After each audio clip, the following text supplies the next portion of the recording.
Hi everyone, it's me again, Kuya Daniel, and patayin ko lang tong mini pan ko. And meron akong gustong i-share sa inyo, no. I bought a book, and huli ako nagkaroon ng libro nito. Isang parang 4th year college na ako, no. Nagkaroon ko ng subject na Philippine Constitution, no. Mahal pa ng libro nito dati. Ngayon, 80 pesos na lang. So dito kasi, pag hindi ko naman sinasabing kabersaduhin nyo, no. Hindi naman tayo maglo-lawyer di ba? So dito kasi pag alam mo to, kaya mong pagtanggol sarili mo sa lahat ng oras. Kahit pa paano, di ba? Kasi may mga books pa tayo na under ng Philippine Constitution. Ay, ibig sabihin, may iba pang law books. Okay, ito kasi yung pinaka-supreme natin. Dito kasi, lahat ng current events is makikita mo yung kasagutan dito. Okay? Halimbawa, meron isang person dito sa Pilipinas na binuksan yung kanyang bag without the authority of the owner, diba? Nung person na yun.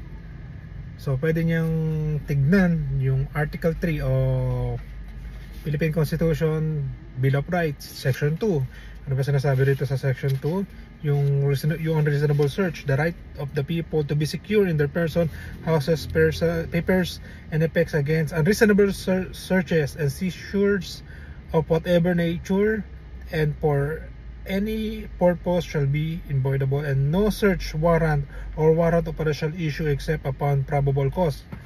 So kailangan may probable cause bago search, pero pag wala namang probable cause, search ka, yari yung nag-search sa'yo, diba?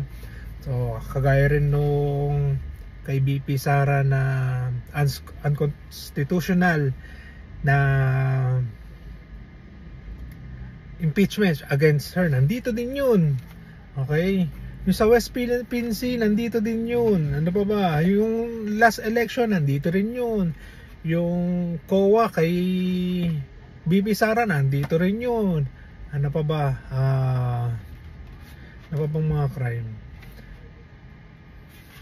Sa city government natin, nandito, local government, nandito rin yun. Okay, yung mga duties and responsibilities nila.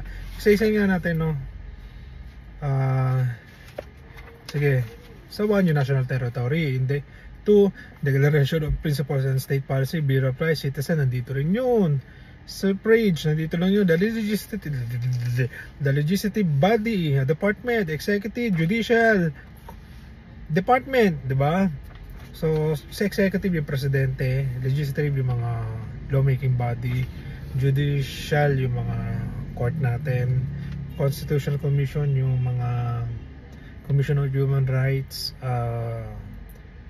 commission on audit and so on, constitutional commission, local government, accountability of the public officers, mga parusa nila, national economy and patrimony, social justice and human rights, education, science and technology, arts, yun yung may mga budget, etc., the family and so on. Okay, so importante na at least meron ka nitong book na to, mura lang naman to. So pwede ka rin mag-print. Actually baka sa printing makagastos ka lang ng mga di kung piso lang, baka 20 to 30 pesos lang magastos mo. So again, pag hindi ka busy, basa-basa ka nito at marami ka matututunan dito, and good luck. Baka mag-isipan mo pa maging lawyer ka. Bye!